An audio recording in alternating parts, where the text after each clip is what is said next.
प्यारे बच्चों, हम 12th पीसीएम के छात्रों को अनिश्चित समाकलन बताने का प्रयास कर रहे थे। अनिश्चित समाकलन में हमने योगफल की प्रमेय के बारे में कल की वीडियो में बताया।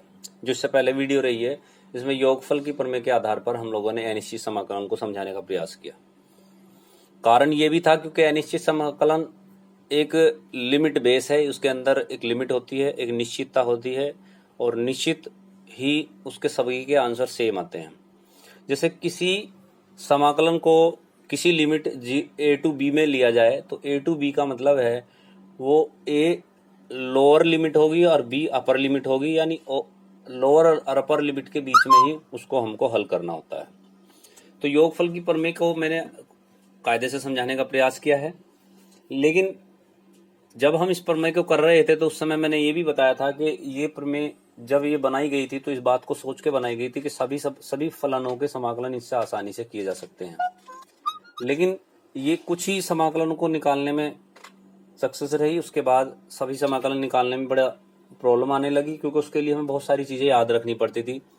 जैसे सीरीज हमें याद रखनी पड़ेगी सभी।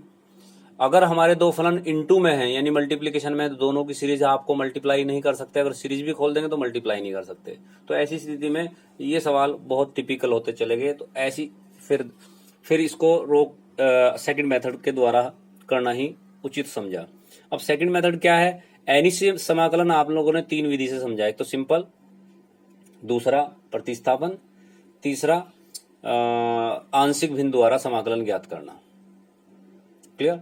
तो अब हम ये तीनों विधि तो इसमें अप्लाई करेंगे। इसमें सिर्फ एक चीज नई चीज ऐड हो जाती है कि इसमें हम लोग किसी लिमिट के अंदर ही वर्क कर सकते हैं, हमें लिमिट बाद में पुट करनी होती है। यानी मेरा कहने का मतलब है आप समाकलन जैसे करते आ रहे थे वैसे ही समाकलन करना है, सिर्फ और सिर्फ लिमिट कैसे पुट करनी है वो समझना है। तो देखिए एक सवाल है, समझिए। सिद्ध कीजिए 0 to infinity x upon 1 plus x into 1 plus x square dx equal to π/4। इसको सिद्ध करना है। तो आप ये देख रहे होंगे कि ये हमें सिद्ध करने वाला सवाल है। तो और जो सवाल आपको दिख रहा है वो आंशिक भिन्न वाला है, क्योंकि आंशिक भिन्न मैं पढ़ा चुका हूं तो पहचान भी हो रही है। प्रतिस्थापन इसमें लग नहीं सकता, तो सीधे सीधे हम इसका आंशिक भिन्न बनाएंगे। आंशिक भिन्न क्या बोलता है कि इसको आप अलग अलग भागों में तोड़ दीजिए। तो पहला जो इसका फैक्टर है वो है 1 प्लस एक्स। 1 प्लस एक्स के अंदर इकाई है, तो इकाई का मतलब है एक घात यानी a upon 1 plus x plus B x plus c. यानी बी एक्स क्यों आया? क्योंकि इसके अंदर जो दूसरा फैक्टर है वो 1 प्लस एक्स स्क्वायर है, जिसकी घात 2 है। तो घात 2 होने के कारण इसके दो भागों में टूटना बिल्कुल स्वाभाविक है, बी एक्स प्लस सी में। तो अब हम इसका एलसीएम लेंगे। एलसीएम लेने के बाद हमारी ये कंडीशन बनेगी x equal to A into 1 plus x square plus B x plus C equal to this. बाकी जो हर है वो कैंसिल हो जाएगा। अब क्योंकि हमारे पास तीन चर हैं ए बी सी, हमारा मकसद है इनका मान निकालना। तो दो तरीके इसके मान निकालने के होते हैं। एक, x की वैल्यू कुछ पुट करके हम निकाल लेते हैं। दूसरा, हम दोनों पक्षों की तुलना करते हैं। तो बच्चों, अगर मैं x के मान को कुछ पुट करके निकालता हूं तो एक ही मान निकलता है, बाकी दो मान नहीं निकल पाते। इसीलिए मुझे दोनों पक्षों की तुलना ही करने में मुझे फायदा लग रहा है और उचित तरीका यही होगा। आप भी इसी तरीकों को अप्लाई कीजिए। मैंने एक्स स्क्वायर के गुणांकों की तुलना की। तो एक्स स्क्वायर के गुणांकों की जब मैं तुलना कर रहा हूं, बेटे नोनू, जब एक्स स्क्वायर के गुणांकों की तुलना कर रहा हूं तो एक्स स्क्वायर में a x square plus B x square, ये आपको दिख रहा होगा। तो इसमें से आपका बन जाएगा ए प्लस बी इक्वल टू 0, क्योंकि इधर हमारा कोई कुछ नहीं है, दिया ही नहीं है एक्स स्क्वायर। फिर एक्स के गुणांकों की तुलना करूंगा तो एक्स में आपका बी 1 के साथ मल्टीप्लाई करके बी एक्स बनेगा, सी एक्स के साथ सी एक्स बनेगा, तो B plus C is equal to 1, क्योंकि एक्स यहाँ अकेला है। और अचर पद के लिए ए और प्लस सी की 1 से मल्टीप्लाई होगा C, A plus C is equal to 0 हो जाएगा। अब हमारे पास तीन समीकरण बनती है, A plus B equal to 0, B plus C is equal to 1, A plus C is equal to 0। लेकिन तीनों आपस में मैच नहीं कर रही, इसलिए मैच करने के लिए मैंने समीकरण 1 और 3 को साथ साथ लिया।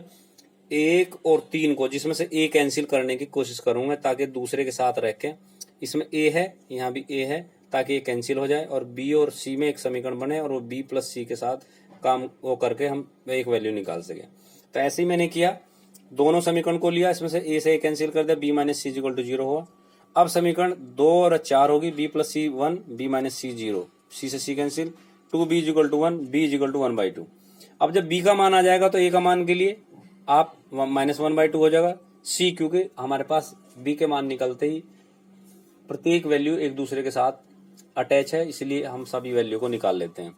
जैसी वैल्यू निकलती है तो उसके बाद हमारे पास ये है कि हम इन्हों को अलग अलग तोड़ दें। ए माइनस 1/2, 1 प्लस दिस 1/2, बी और सी दोनों का कॉमन लेकर 1/2 बाहर ले लिया, एक्स प्लस 1 ये। अब इसको दो भागों में तोड़ा जा सकता है, ये तोड़ दिया, 0 to infinity X upon 1 plus x square D X 1/2 1 plus x square. तो इसको टी मानेंगे तो डी टी में चला जाएगा, ये log हो गया, ये भी log हो गया, ये tan इनवर्स का फॉर्मूला हो गया। तो इस बेस पर हम इसको tan इनवर्स के फॉर्मूले के बेस पर हम इसे इस तरीके से लिख सकते हैं, 1/2 log 1 प्लस इन्फिनिटी log 1, ये सब जीरो हो जाएगा। 1 प्लस इन्फिनिटी 1 हो या इन्फिनिटी हो, log इन्फिनिटी भी जीरो होता है, log 1 जीरो हो गया, ये आपका जीरो हो गया। ये हो गया 1/2 tan inverse pi by infinity to this, ये दोनों जीरो हो जाते हैं। यहाँ π/2 tan इनवर्स π/2 दिस। अब ये tan से tan कैंसिल हो जाएगा, π/2 1/2 से मल्टीप्लाई करके π/4 हो जाएगा, जो कि राइट हैंड साइड है। अब हम इससे नेक्स्ट एक्सरसाइज को करने के लिए इसमें आप प्रतिस्थापन विधि द्वारा समाकलन ज्ञात करेंगे, जो कि आप लोग कर चुके हैं। प्रतिस्थापन का एक सवाल देखिए, सवाल है 0 टू π/2 e की power tan x x square. तो tan x को अगर t माना जाए तो sec स्क्वायर x dt में चला जाएगा। इसमें नयापन कुछ नहीं होगा, जो हम करते आ रहे हैं वही सब चीज रहेगा। माना tan x equal to T, तो sec स्क्वायर dx dt में चेंज हो गया। अब हमें बस इसमें एक एक्स्ट्रा काम करना था, लिमिट चेंज। लिमिट चेंज में क्या करेंगे, यदि x इक्वल टू, ये लोअर लिमिट है, x इक्वल टू 0 है, तो जब x का मान 0 रखूंगा यहाँ तो t भी 0 आ जाएगा। यदि x इक्वल टू π/4 है, भैया मैं π/4 रखूंगा तो t इक्वल टू 1 आ जाएगा, 1। तो हमारी लिमिट भी चेंज होगी 0 टू 1 e की पावर t। e की पावर t में आप रखेंगे e की पावर 1 e की पावर 0, तो e की पावर 1 प्लस e हो जाएगा। क्यों हो जाएगा भैया, आप समझ गए, क्योंकि e की पावर 0 या किसी की पावर 0 का मान 1 होता है। इसको आप ब्रैकेट में रखें, ऐसे करके आंसर लिखेंगे। इसके बाद अगला क्वेश्चन देखिए आप, इसमें महत्वपूर्ण प्रश्न मैं बता रहा हूं एक। सिद्ध कीजिए 0 to π/2 dt upon A square cos theta plus B square sine theta equal to pi upon 2ab, ये हमें सिद्ध करना है। तो मैंने क्या किया, प्रतिस्थापन विधि द्वारा इसमें से दोनों पक्षों को कोस स्क्वायर से भाग कर दिया। क्यों करा, ऐसे सवालों को मैंने आपको बताया था विशेष प्रकार के समाकलन में, जिसमें ऊपर सेक स्क्वायर बनाते हैं, नीचे tan। तो जब मैंने कोस स्क्वायर से डिवाइड किया भाग देने पर, तो ऊपर सेक हो गया, नीचे a plus B square this हो गया। अब मैं tan थीटा को t मान सकता हूं, तो tan थीटा को t मानने बट सेक स्क्वायर dt में चला जाएगा।